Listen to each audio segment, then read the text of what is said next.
Welcome back students, class ninth.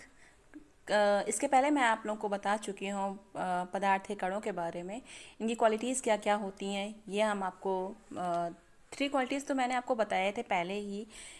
जैसे पहला था ये पदार्थीय कणों के बीच रिक्त स्थान होता है। पहला क्या था? पदार्थ कणों के बीच में रिक्त स्थान होता है। दूसरा था पदार्थ के कण निरंतर गतिशील रहते हैं। पदार्थ के कण जो होते हैं वो निरंतर गतिशील होते हैं। और तीसरा पॉइंट था पदार्थ के कण एक दूसरे को आकर्षित करते हैं। तीसरी क्वालिटी थी पदार्थ के कण एक दूसरे को आकर्षित करते हैं, यानी particles of matter attract each other. Now let's first topic हमारा क्या है? पदार्थों के कणों के बीच में रिक्त स्थान होता है।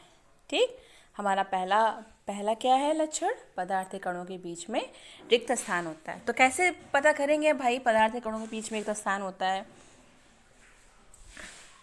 जैसे पदार्थ में एक अणु से दूसरे अणु के बीच में रिक्त स्थान होता है, इसे हम कहते हैं अंतराअणुक अवकाश। क्या कहते हैं? अंतराअणुक अवकाश। इसको हम इंग्लिश में इंटरमॉलिक्यूलर स्पेस भी कहते हैं। जैसे एक आप ये एक्टिविटीज़ दिखाई गई हैं, या आप एक्टिविटीज़ देख सकते हो इस पर कि जैसे ये 3 जार हैं। ठीक, 3 जार में से अब ये कांच की जार है, कांच की एक नली है। इसके आधे हिस्से को हमने जल से, और जो बचा हुआ हिस्सा है उसको हमने किससे भर दिया? एथिल अल्कोहल से भर देते हैं। इसे इस प्रकार से हिलाते हैं कि अच्छे से मिल जाए। नली की कुछ रिक्त स्थान दिखाई देते हैं। अब मिश्रण का आयतन जो शुरू में लिया गया जल और अल्कोहल के आयतन का योग है उससे कुछ कम रह जाता है। इसका कारण क्या है? इसका कारण ये है कि अल्कोहल और जल के अणु एक दूसरे को अंतराअणुक आकाश में समायोजित कर लेते हैं। जो अल्कोहल का अणु है और जल के अणु हैं, जो जल और अल्कोहल के अणुओं के बीच में जो रिक्त स्थान है, जो कणों के बीच में रिक्त स्थान है, वो उसमें जाकर क्या हो जाते हैं? समायोजित हो जाते हैं।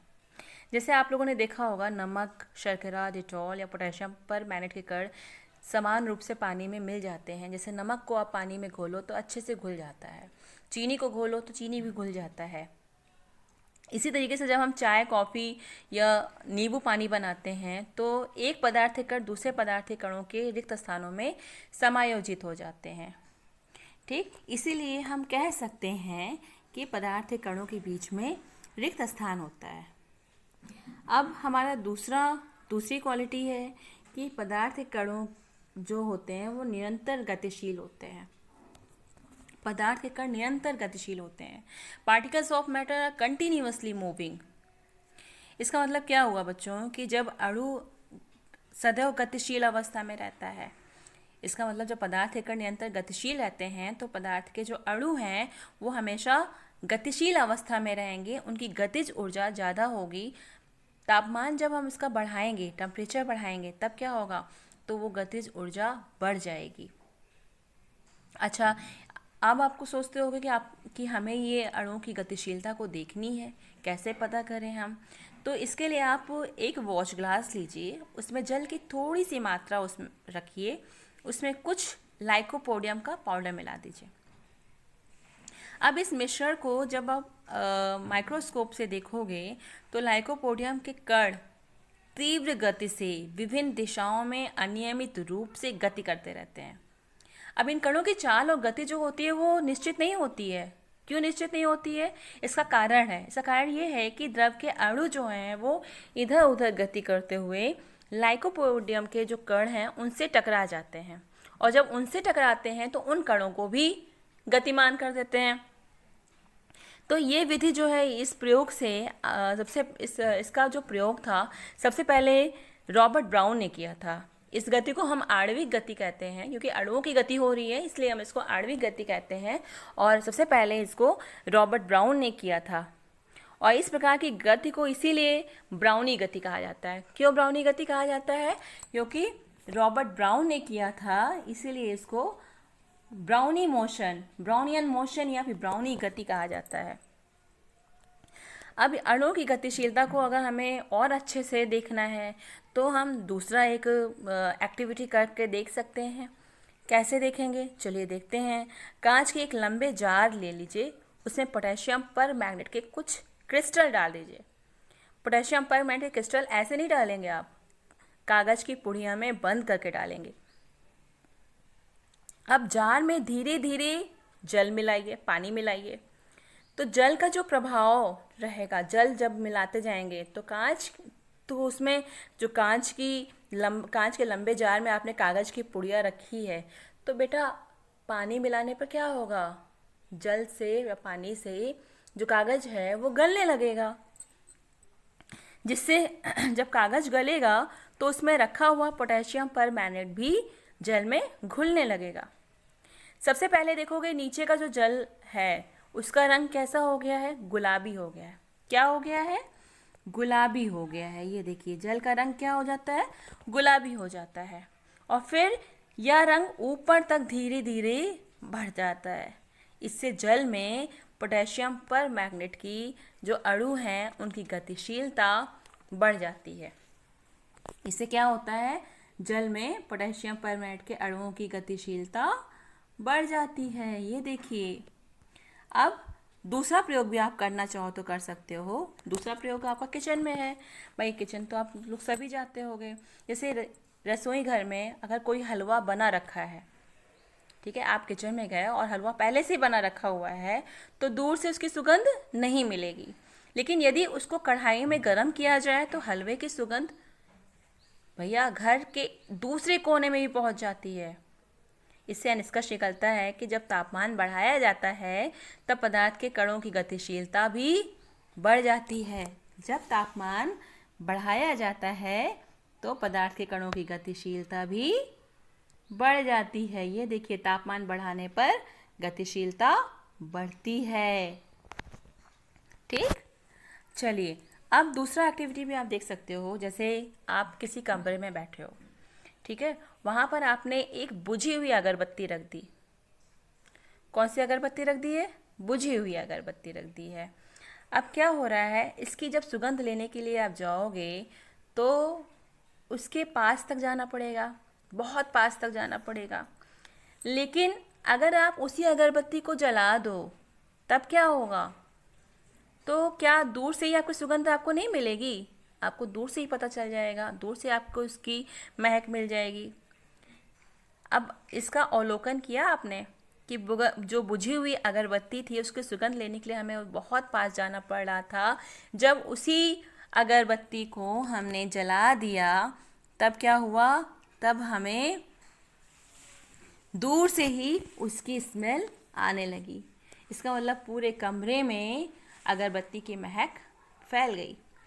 बेटा इससे भी तो यही निष्कर्ष निकल रहा है कि पदार्थ के कण जो हैं वो गतिशील हैं, लगातार मूव करते रहते हैं। और इनकी गतिशीलता कब बढ़ती है, जब टेम्परेचर बढ़ाया जाता है, जब उनको गर्म किया जाता है, जब उनका तापमान बढ़ता है, तब जो पदार्थ के कण होते हैं उनकी गतिशीलता भी बढ़ जाती है। चलिए दूसरी एक्टिविटी भी आप देखना चाहो तो एक और एक्टिविटी हम आपको दिखाते हैं। जैसे पानी से भरा हुआ 2 बीकर या फिर 2 ग्लास ले लीजिए। ठीक, पानी से भरा हुआ 2 बीकर या फिर 2 ग्लास ले लीजिए। जैसे ये देखिए आपका दूसरी एक्टिविटी, पानी से भरा हुआ बीकर या 2 ग्लास ले लीजिए। पहले बीकर के एक सिरे पर सावधानी से 1 बूंद लाल या नीली स्याही डाल दीजिए और दूसरे में शहद डाल दीजिए। मतलब आपने 2 बीकर लिया, एक बीकर में आपने क्या डाला, 1 बूंद लाल या नीली स्याही डाली और दूसरे में आपने शहद डाल दिया। अब इनको अपने घर के किसी कोने में रख दीजिए। अपने प्रेक्षण को, अपने ऑब्जर्वेशन को नोट करते रहिए। जब स्याही की 1 बूंद डाली थी तब आपने क्या देखा, और जब आपने शहद की बूंद डाली थी तब आपने क्या देखा, दोनों का अलग अलग ऑब्जर्वेशन होगा। स्याही का जो रंग था पूरे जल में एक समान रूप से फैलने में कितना समय लगा या कितने घंटे लगे, ये आप ऑब्ज़र्व करोगे। इन सारी चीज़ों को ऑब्ज़र्व करने के बाद, इन सब चीज़ों का अवलोकन करने के बाद आपको यह ज्ञात होगा कि स्याही जल में बहुत शीघ्रता से घुल जाती है, परंतु शहद शहद को जल में घोलने में अधिक समय लगता है। शहद को जल में घोलने में बहुत अधिक समय लगा। इससे यह निष्कर्ष निकला, क्या निष्कर्ष निकला? इससे निष्कर्ष निकला कि स्याही के कण शहद के कणों की अपेक्षा शीघ्रता से जल में घुल जाते हैं। और क्योंकि शहद क्या है, क्यों घुल जाते हैं? क्योंकि वो शहद की अपेक्षा अधिक तरल है। शहद जो होता है वो थिक होता है, मोटा होता है, और स्याही थिन होता है, पतला होता है, ज़्यादा डाइल्यूटेड होता है। तो स्याही शहद की अपेक्षा जल्दी या शीघ्रता से घुल जाता है। तो आपने ये 2 एक्टिविटीज़ आपने देख ली, आपको समझ में आ गई होंगी, आई होप। ठीक, अगर आपको तीसरी एक्टिविटी भी देखनी है, ये देखिए एक्टिविटी नंबर 1.5। इसमें क्या किया गया है कि एक गिलास गर्म पानी से और दूसरे ठंडे पानी से भरे गिलास में, मतलब आपने 2 गिलास लिया है, एक गिलास में गर्म पानी लिया और दूसरे गिलास में ठंडा पानी लिया है, और उसमें क्या डाला आपने? कॉपर सल्फेट या फिर पोटेशियम परमैंगनेट का एक क्रिस्टल डाल दिया है। अब इनको डालने के बाद एक और रख दीजिए, इसको हिलाइए नहीं, सिर्फ रख दीजिए। अब क्रिस्टल की सतह पर इसको बैठने दीजिए। फिर क्या होगा कि जो ठोस क्रिस्टल के ठीक ऊपर ग्लास में हमें क्या दिखाई देता है? समय बीतने पर क्या होता है, ये सारी ऑब्जर्वेशन है। ठोस और द्रव के कणों के बीच में क्या होता है ना? फिर आप क्या करोगे? तापमान देखोगे, तापमान की अगर दर बदलती है तब क्या होता है? तो ये सारी चीज़ें आप ऑब्जर्व करोगे। ऑब्जर्वेशन करने के बाद फिर आपको पता चलेगा, आपको ज्ञात होगा कि गर्म जल में कॉपर सल्फेट या पोटेशियम परमैंगनेट का क्रिस्टल ठंडे जल की अपेक्षा शीघ्रता से घुल जाता है। यानी गर्म जल में कॉपर सल्फेट जो ठंडे जल में डाला था उसकी अपेक्षा जल्दी घुल जाता है। इससे निष्कर्ष ये निकला, 2 विभिन्न पदार्थ के कणों के स्वतः मिलने की क्रिया में ताप का प्रभाव पड़ता है। इसका मतलब ताप बढ़ाने पर विसरण की क्रिया तेज हो जाती है और ताप घटाने पर विसरण की क्रिया घट जाती है। समझ में आया बच्चों?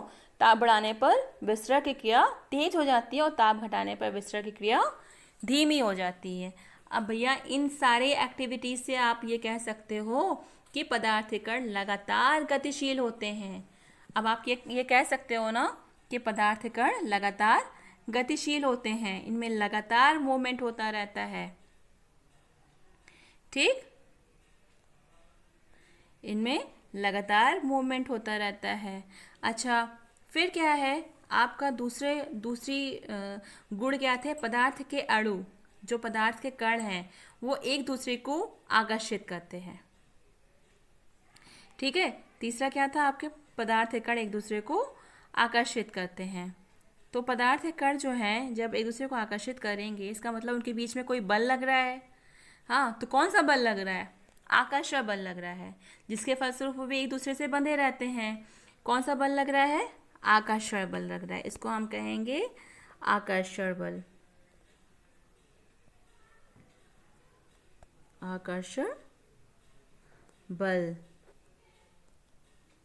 ठीक, आकर्षण बल लग रहा है। इस बल को इस बल की वजह से एक दूसरे से बंधे रहते हैं, इसको हम संसंजक बल भी कहते हैं। क्या कहते हैं? संसंजक बल भी कहते हैं। ठीक, जैसे हम एक एग्जाम्पल ले लेते हैं, एक उदाहरण लेते हैं, इससे आपको समझाते हैं। जैसे यदि हम चौक का एक टुकड़ा, बर्फ़ का एक टुकड़ा या लोहे की एक कील को हथौड़े से पीटें। ठीक है, आप एक चौक का टुकड़ा ले लो, एक बर्फ़ का टुकड़ा ले लो और एक लोहे की कील ले लो। इन तीनों को आप अलग अलग हथौड़े से पीटिए, तो आपको ज्ञात होगा कि चौक जो था वो जल्दी से टुकड़ों में टूट गया, छोटे छोटे टुकड़ों में टूट गया। लेकिन जो बर्फ़ के टुकड़े थे वो छोटे टुकड़ों में टूटने में उनको अधिक बल की आवश्यकता हुई, जबकि लोहे की कील को तोड़ने में अत्यधिक बल लगाने पर भी वो नहीं टूट रही थी।